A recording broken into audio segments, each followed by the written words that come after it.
I almost feel like we could just about go home now. It's been so beautiful and encouraging and all the things that we value as family and as Christians. But I've prepared something, so I'll go ahead with it. Okay. Well, let me add my welcome to those that have gone before to this particular gathering of the Church of Jesus Christ. Today's Palm Sunday, as we've been made aware so beautifully and hilariously by the children and others. And it's the beginning of Holy Week. It's a significant week on the Christian calendar where we remember the events of Jesus' trial, his death, his resurrection, and we focus on what it means for us as Christians. Mark 11 tells us on that particular Palm Sunday, Jesus arrives in Jerusalem and is greeted, as we saw, by people waving palm branches and throwing their cloaks down and shouting, "Hosanna! Blessed is he who comes in the name of the Lord. Blessed is the kingdom of our father David that comes in the name of the Lord. Hosanna in the highest."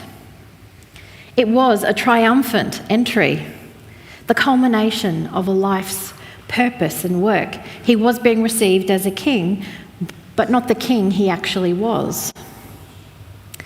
And Laurie spoke about this a couple of weeks ago when she gave us her sermon on the road to Jerusalem. And last week, Dave spoke about the road to Gethsemane. We've seen so far in the story that Jesus has arrived in Jerusalem for the Passover festival. And given the celebrations when he rode into Jerusalem on that donkey, it's fair to say that perhaps there were many people who were feverishly expecting the ushering in of a new era of freedom from oppression. But, like all stories, someone has a problem. And in this case, it's the Jewish leaders who have a problem. A few problems, actually. Jesus has been making claims that they simply cannot get on board with. He does not fit their understanding of Messiah, and his words of a new kingdom sound dangerously revolutionary. He engages in what they say is blasphemy, claiming to be able to forgive sins, and they take his miracles and healings as evidence of magic in opposition to the work of the God they know. Jesus is dangerous. He's a threat to their personal power and privilege, and a threat to the relative political and economic stability of the Jewish people. How was Rome going to react to all this talk of a new kingdom? So we've seen that in the tradition of Cain, they conspire to get rid of him. The high priest prophesies and advises his colleagues that one man should die for the people rather than a whole nation be destroyed by a possible Roman retaliation. The dilemma, but how to get rid of him? They will need to do it in a way that doesn't inadvertently accomplish the instability and the revolt they're trying to avoid. They're aware of how the people are believing in him. So the Bible tells us that they hatch a plot to kill Jesus, and from then until the time of the upcoming Passover feast, he no longer walked openly among the Jews. As part of their plan, the chief priests and the Pharisees had given a command to the people that if anyone knew where Jesus was, they should report it so they could seize him. But then we have Palm Sunday. Jesus enters unhidden into Jerusalem to the sounds of people cheering and praising him. This was their opportunity. He's no longer hidden from them. And Pastor Dave set out for us last week how Judas fits into the picture here and delivers Jesus into their hands. So Jesus is arrested and brought before the Jewish religious authorities for a hurried trial. They interrogate him very quickly and decide they have enough to put him to death under their law, but possibly not enough to put him to death under Roman law. Remember too, it's Passover, and with many extra people in town comes increased scrutiny from Roman guards keeping the peace. You might think if they could have killed him without attracting Rome's attention or risking a riot from Jesus' many and present followers, they might very well have done so. But that wasn't possible. So they tried to get Rome to do the task, or at the very least get the necessary Roman permission for them to kill Jesus. And so they approach the Roman rulers and try to gain some traction for their murderous enterprise. And their first Roman port of call is Pontius Pilate. So who was Pilate? What do we know about him? Well, he was the Roman governor of Judea and Samaria at the time of Jesus' trial. He ruled at the same time as Herod, who you might remember was a bit of a rival and adversary to Pontius Pilate. Normally, Pilate would be at his palace in Caesarea, but remembering that our passage today is set during the Passover season, when the population of Jerusalem swells significantly as pilgrims come from far and wide, bringing with them a high level of messianic expectation and energy. And of course, this year, rumours had circulated that this Jesus, was the Messiah. The chance of some kind of uprising at this particular Passover was considered much greater. Therefore, a sizable force of Roman soldiers was stationed in Jerusalem or nearby, and Pilate himself, the face of the earthly ruling powers, was temporarily residing in Jerusalem. Now, he's generally not portrayed in a very favourable light. Pilate, I'm talking about. Luke's Gospel informs us that Pilate was governor when John the Baptist commenced his ministry, and that Pilate treated the Galileans abusively. Historical records tell us that on at least 3 occasions, Pilate's soldiers had clashed badly with the Jewish people, leading to protests, one of which was a week long, and bloodshed. Pilate wasn't very popular with the Jews at this point in time. Not that it seemed to bother him particularly much, as his actions seemed to convey a disdain for the Jewish people. So we can only imagine then, in that context, how Pilate must have felt when he received that knock on his palace door early that fateful morning. And this is where we pick up the story today. Reading from John chapter 18 and starting at verse 28, the scene is set for a showdown.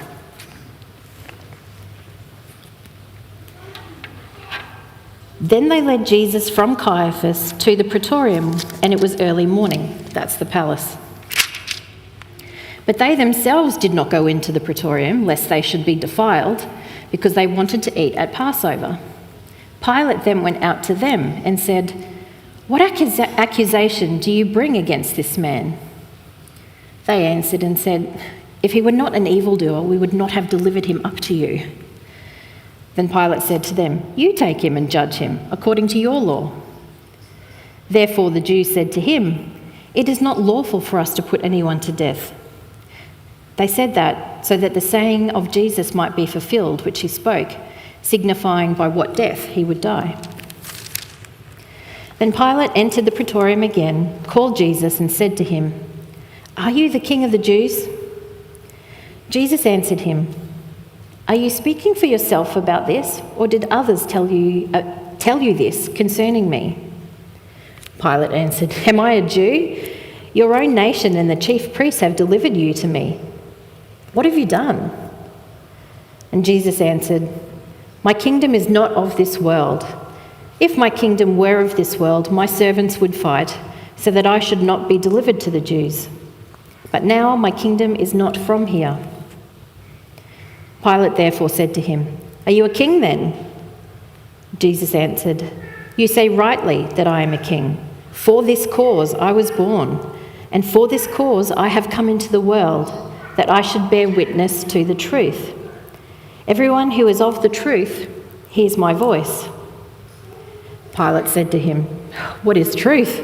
And then when he had said this, he went out again to the Jews and said to them, "I find no fault in him at all."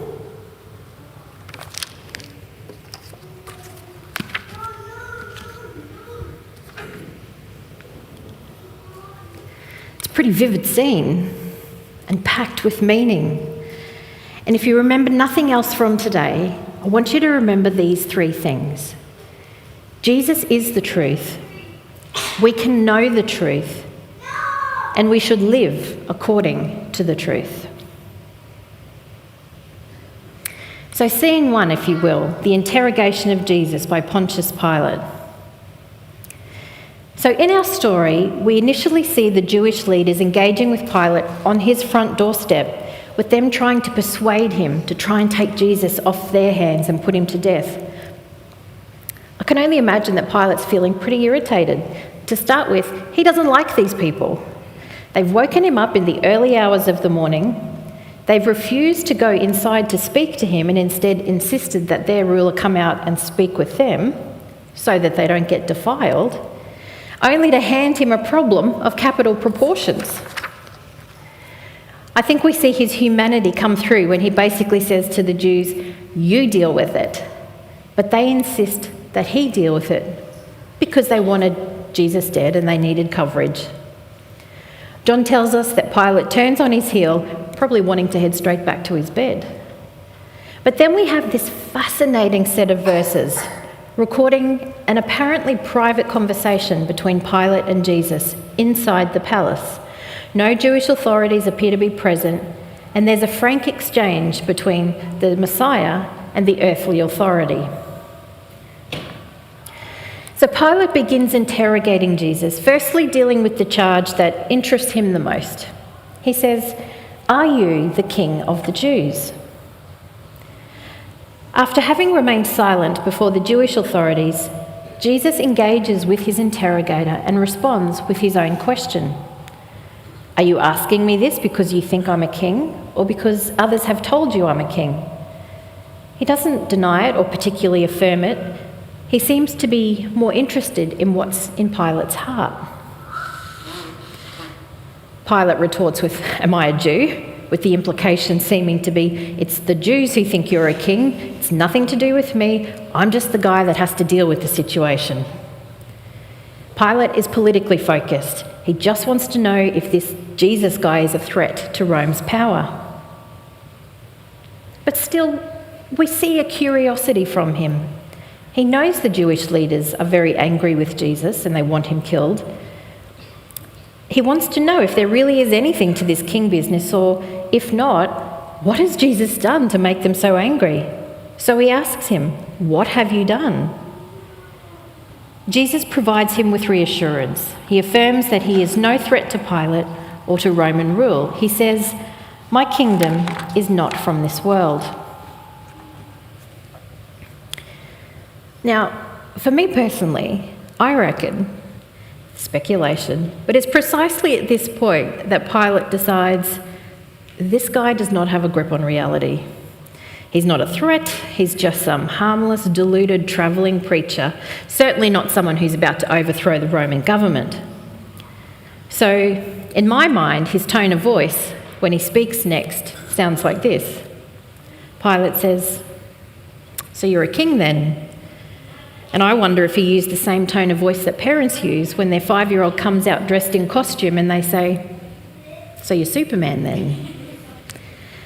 But Jesus persists and says, you say rightly that I am a king. For this cause I was born, for this cause I've come into the world, that I should bear witness to the truth. Everyone who is of the truth hears my voice. And Pilate responds, maybe he scoffs, "What is truth?" and promptly leaves the room, indicating that the interrogation is over. And look, maybe I've been a bit flippant, but there's certainly debate among scholars over Pilate's tone and attitude during this interrogation. Some will say that Pilate is genuinely a seeker, others will say he's just hard-hearted and going through the motions of governance. But either way, he actually has to make a decision and is faced with the same issue that we are faced with today. We all have to decide at some point, what is truth? We all have questions about life, about what is real, what is good, what's the meaning and purpose of life, and how we should live. And if Pilate had stuck around to hear Jesus' response to that question, what is truth, maybe Jesus would have repeated the words he said to his disciples a few chapters earlier in John, where he says, "I am the truth. I am the truth." Jesus is the embodied witness of truth itself. And the truth is, Jesus was God and his teachings, therefore, were the teachings of God. Yes, Jesus is a king, but as one commentator put it, Jesus' kingdom is centred around revelation, not revolution, around truth, not treason. Jesus was a teacher, not a traitor. Jesus wants Pilate to know that everyone who embraces him as the promised Messiah, the people who belong to the truth, listen to his teachings. And his teachings show us how to live. They answer the big questions that people ask. What is love? How do we love each other well? What is right? What is wrong? So as Jesus stands being interrogated before Pilate, Pilate is faced with having to make a decision. Was Jesus a man who's lost a grip on reality? Or should he accept Jesus and his teachings as the embodiment of God and truth, as Jesus claims? Well, Pilate's response is clear, isn't it? He indicates through his actions, through his words, that he doesn't believe that there is a truth which can be found, nothing absolute anyway. He doesn't ask, what is the truth? He cynically asks, what is truth? As if the whole idea of being able to find out how to have peace with God and with other people is impossible. And I think that's a temptation for us today as well. The word for truth that is used when Pilate asks this question is actually a verb, which, if I recall my primary school grammar correctly, is a doing word. And it literally means true thing. It means speaking reality into someone's life or making a record of what God deems to be reality or fact. So to use the vernacular of my 15-year-old son, Pilate's asking, what even is reality? But he's also asking it in such a way that it shows he doesn't think human beings can even know. But Jesus stands before Pilate and says, I am the record, the example of what is true about God and what he says. I am the embodied living record that you can know personally, allowing us to live in God's reality rather than personal illusion. So as human beings, we either accept that Jesus and his teachings are absolutely true, or they aren't. And if you don't accept it, how do you know how to live? I suggest you will most certainly fall prey to humankind's most fallen instincts. Like Pilate, without an absolute truth, our actions will be guided by our personal, subjective priorities. And like Pilate, we're likely to get it wrong. As a consequence of rejecting Jesus, Pilate doesn't do what is right. We see later in the Gospel of John that Pilate has come to the firm conclusion that Jesus is innocent. And then his wife sends him the message that Jesus is more than innocent, he's righteous. But in the absence of any conviction that there is a truth that can be known, understood, and applied, Pilate decides to do what is politically expedient and hands Jesus over to be killed. If he had embraced Jesus as truth, I think he likely would have done what was morally right and released an innocent man. So in the trial of Jesus before Pilate, we see God's reality reflected, that at some point we all have to decide whether Jesus does indeed show us the truth about God and how we should respond. Now, as Christians, at some point we've decided that Jesus is the truth. And as Christians, I hope that you are discovering more and more deeply the truth about Jesus. We can know the truth by studying the teachings of Jesus, by looking carefully at how he lived, how he treated people, what he placed value on. By following Jesus, we can know how to live in God's reality rather than according to our own subjective, disordered, fallen preferences. And if Jesus is the truth and we can know the truth, then the third step should be trying to live according to the truth, hopefully that we increasingly discover. But doing the right thing, it's not always easy, is it? Especially if you hold any kind of earthly power or authority. John tells us in chapter 9 that after further interactions with Jesus, Pilate actively seeks to release Jesus, but in the end gives way to fear and personal interest. There are hints that he knows he's doing something wrong. He tries to persuade Jesus to say something that would allow Pilate to release him. And Matthew tells us that Pilate washes his hands symbolically after passing judgment on Jesus. But ultimately, his refusal to accept the embodied truthful reality standing in front of him means Pilate has no solid ground on which to stand. But be encouraged. If in life Jesus showed us how to live, then through his death and resurrection he ushers in a new kingdom, the one that he's been talking about, and the Holy Spirit comes and provides the empowerment for us to live this way. But that's a topic for a different Sunday. On a final note, and band, if you'd like to come up, I think last time I completely missed that. On a final note, if we look at the story of Jesus before Pilate, we see that Pilate's personal rejection of Jesus, and notice that it is representative of the large-scale rejection that was to come. He is rejected by his own religious authorities, his own church, if you will. He's rejected by Pilate, then by his community, and by the whole of the earthly institutions who purported to have authority over him. Things look bleak at this point, and it looks like everyone who hates him has got their way. I don't know if anyone can relate to that. But John reminds us that everything is happening in accordance with Jesus' truth. Far from having lost his grip on reality, Jesus is in complete control as his rejection plays out. And as we go through this Holy Week and prepare for Easter next weekend, let's remember that Jesus is not only the way and the life, but he is the truth that we can know and live by. If you ever feel lost or uncertain or undecided or alone or rejected or misjudged, I encourage you to look to Jesus. There is truth to be found.